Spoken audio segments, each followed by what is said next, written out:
আপনাদের স্বাগত জানাচ্ছি প্রমিত বাংলায়। সাথে আছি আমি মাহাথির মোহাম্মদ মিজান।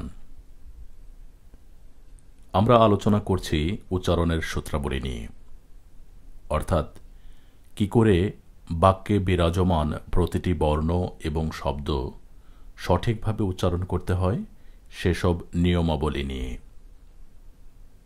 আমরা জানি স্বাধীন বা ব্যঞ্জনযুক্ত অ স্বরধ্বনিটি পদের যে কোনো স্থানে অবস্থান করতে পারে এবং এই অবস্থান ভেদে এই অস্বরধ্বনিটি বিভিন্ন কারণে অ থাকে না, বরং উচ্চারিত হয় ও বা ওকারের মতো।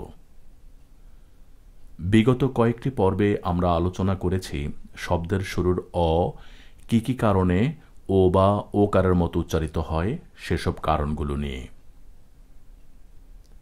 আজ আমরা আলোচনা করব পদমধ্যস্থিত অ, অর্থাৎ শব্দের মাঝখানে ব্যঞ্জনযুক্ত অ কি কি কারণে ও বা ওকারের মতো উচ্চারিত হয় সেসব কারণসমূহের দ্বিতীয় কারণটি নিয়ে। গত পর্বে আমরা প্রথম কারণটি আলোচনা করেছি। আশা করি ভিডিওটি আপনারা দেখেছেন, না দেখলে দেখে নিতে পারেন। চলুন শুরু করা যাক মধ্য অ এর দ্বিতীয় সূত্র বা দ্বিতীয় নিয়ম, কি কারণে মধ্য অ ও বা ওকারের মতো উচ্চারিত হয় সে কারণটি। আর কারণটি হল তিন বা তার অধিক বর্ণে গঠিত শব্দের মধ্য অ এর আগে যদি অ, আ, এ এবং ও, অর্থাৎ যদি অ, আকার, একার বা ওকার থাকে, তবে পদমধ্যের অ এর ওকার রূপে উচ্চারিত হওয়ার প্রবণতা থাকে সমধিক। যেমন মতন। মনে রাখবেন আমাদের আজকের আলোচনার বিষয় মধ্য অ নিয়ে।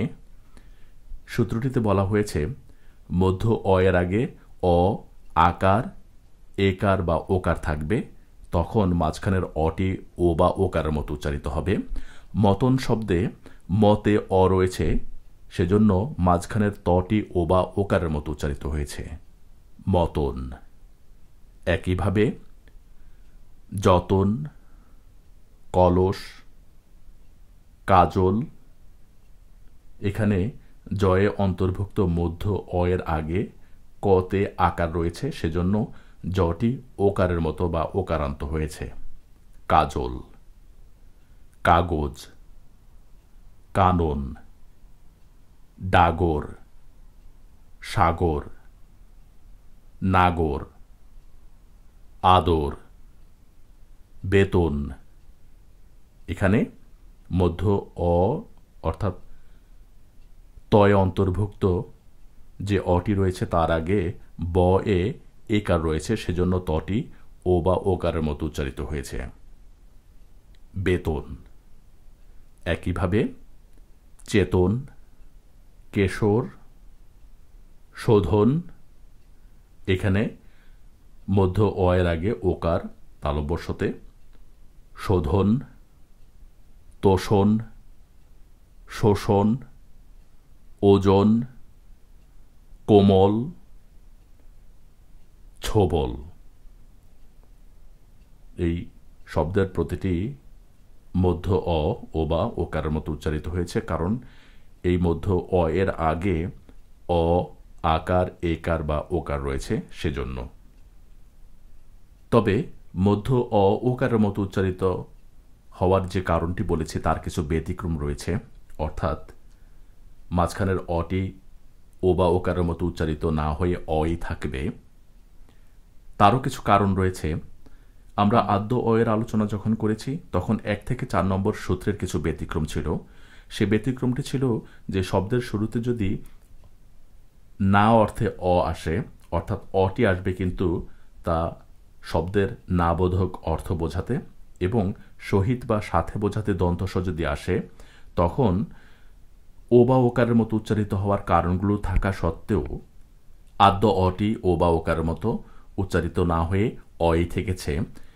একই নিয়ম মধ্য অ এর ক্ষেত্রেও প্রযোজ্য, অর্থাৎ শব্দের আদ্য অ যদি না বোধক এবং দন্তস যদি সহিত অর্থে ব্যবহৃত হয়, তবে মধ্য অ অবিকৃত থাকাই বাঞ্ছনীয়, অর্থাৎ মধ্য অটি অই থাকবে, ও বা ওকারের মতো উচ্চারিত হবে না। যেমন আমরা যদি অমর শব্দটি দেখি, এখানে মর শব্দের আগে অযুক্ত হয়ে এই শব্দটিকে, যেমন আমরা যদি অমর শব্দটির প্রতি লক্ষ্য করি, এখানে মূল শব্দটি ছিল মর, অর্থাৎ মরণশীল বা যা মরে যায়, কিন্তু আমরা যখন এই শব্দের আগে অযুক্ত করেছি তখন এই শব্দটির অর্থ হয়ে যায় যা মরে না বা যা মরণশীল নয়, অমর। একইভাবে অমল, অজর, অনড়, অটল, অচল, অজয়, সরস, এখানে শহীদ বা সাথে বোঝাতে দন্তস্বটি ব্যবহৃত হয়েছে।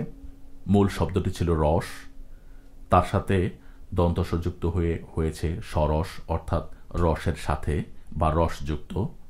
সরস, সজল, সচল, সলজ্জ, সরব, এই শব্দগুলোর মাঝখানের অটি অই থাকবে, ও বা ওকারের মতো উচ্চারিত হবে না, কারণ শব্দগুলোর শুরুতে না বোঝাতে অ ব্যবহৃত হয়েছে এবং শহীদ বা সাথে বোঝাতে দন্তস্ব ব্যবহৃত হয়েছে। এই ছিল মধ্য অ ওকারের মতো উচ্চারিত হওয়ার দ্বিতীয় নিয়ম বা কারণ। আশা করি নিয়মটি বুঝতে পেরেছেন। আগামী পর্বে আমরা আলোচনা করব মধ্য অ এর তৃতীয় কারণ বা তৃতীয় সূত্র নিয়ে। উচ্চারণের নিয়মের সব ভিডিও পেতে চ্যানেলটি অবশ্যই সাবস্ক্রাইব করতে ভুলবেন না এবং ভিডিওটি শেয়ার করে অন্যকে জানার সুযোগ করে দিবেন। আজ এ পর্যন্তই। সাথে থাকার জন্য ধন্যবাদ। ভালো থাকুন সবসময়।